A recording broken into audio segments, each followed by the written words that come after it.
पैसा पैसा पैसा पैसा पैसा कति पैसाको मात्र कुरा गरेको। कोही बेला त पैसा बिना पनि जिन्दगी जिएर हेर न, कति पैसाको पछि भाग्छौ।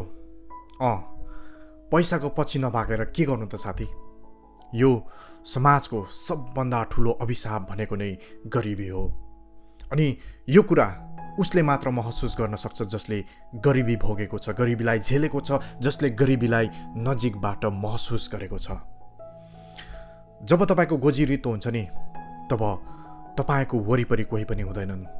सम्बन्धहरू पनि टुट्न सुरु गर्छ, आफन्तहरू पराई बन्दै जान्छ।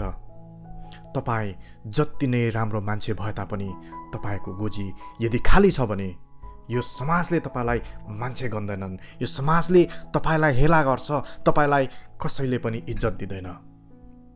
तर आज तपाईँसँग पैसा होस् त, यो समाजले तपाईँले गरेको सारा गल्तीहरूलाई ढाकछोप गरिदिन्छ। सारा मान्छे तपाईँको अगाडि खडा हुन्छ, तपाईँलाई साथ दिन्छ।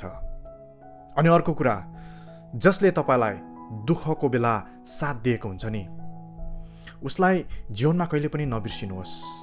अनि जो मान्छे तपाईँको कमाइ पछाडि आउँछ नि, उनीहरूको विश्वास, उनीहरूको भरोसा पनि नगर्नुहोस्। किनकि जब तपाईँको कमाइ सकिन्छ तब उनीहरूले फेरि तपाईँलाई एक्लो पारेर जान्छ। त्यसैले पैसाको पछि किन भाग्छस् भनेर जसले पनि तपाईँलाई भन्छ नि, वास्तवमा ऊ पनि पैसाकै पछाडि भागिरहेको हुन्छ। एउटा भनाइ छ नि, छन् गेडी सब मेरी, छैनन् गेडी सब टेढी।